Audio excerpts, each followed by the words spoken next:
Why Jesus was more than a man. In a world full of opinions about who Jesus is, there remains one question that defines all truth.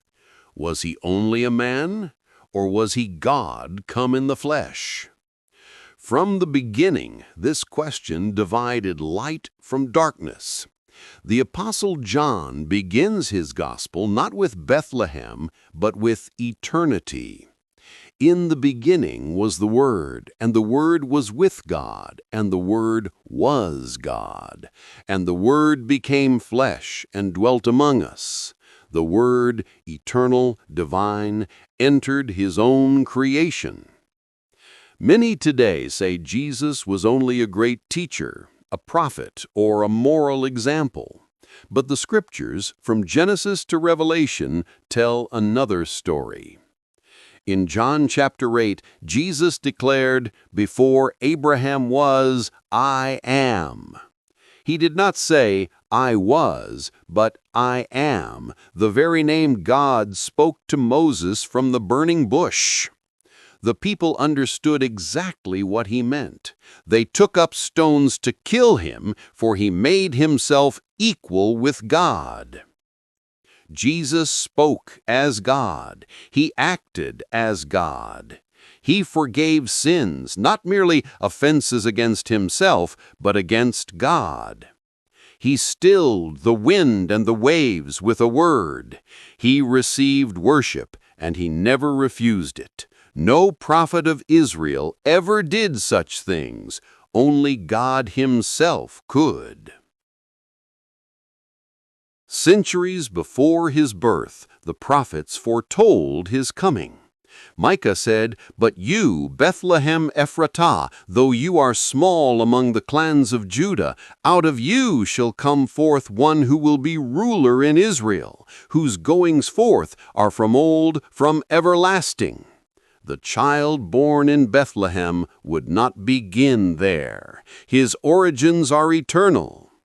Isaiah proclaimed, "Unto us a child is born, unto us a son is given, and his name shall be called Wonderful, Counselor, the Mighty God, the Everlasting Father, the Prince of Peace." Not a man becoming divine, but God himself stepping into time as a man. And the prophet Zechariah declared what God himself would one day say, "They shall look upon me whom they have pierced, and they shall mourn for him as one mourns for an only son." God speaking, yet pierced. The one on the cross was not a mere messenger, he was the Lord, revealing his heart to his creation. After the resurrection, Thomas beheld the risen Christ and cried out, "My Lord and my God."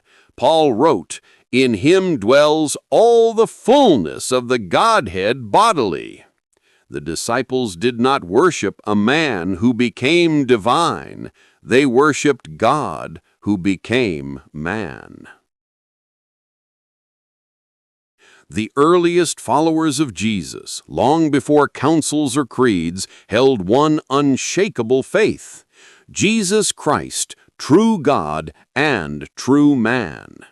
Ignatius of Antioch, a disciple of the Apostle John, called him our God, Jesus Christ, who was born of Mary. The faith of the early church was never confused. God had come in the flesh. Some stumble over this mystery and ask, how can God be man? Yet this is the wonder of redemption. If Jesus were only a man, his death could not atone for the sins of the world. Only the infinite could bear the weight of infinite guilt.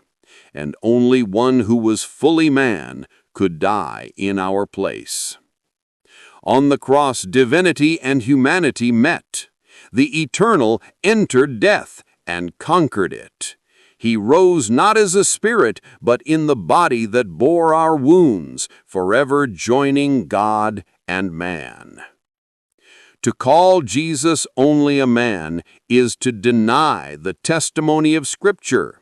the witness of prophecy, and the power of the resurrection. He was and is more than a man. He is the Word made flesh. Emmanuel, God with us. For in him dwells all the fullness of the Godhead bodily. This is the Jesus the apostles knew, the prophets foretold, and the church has worshipped for 2,000 years. More than a teacher, more than a prophet, the eternal Word who became flesh and dwelt among us. Jesus Christ, more than a man, the living God revealed in human form. And he still calls every heart to believe.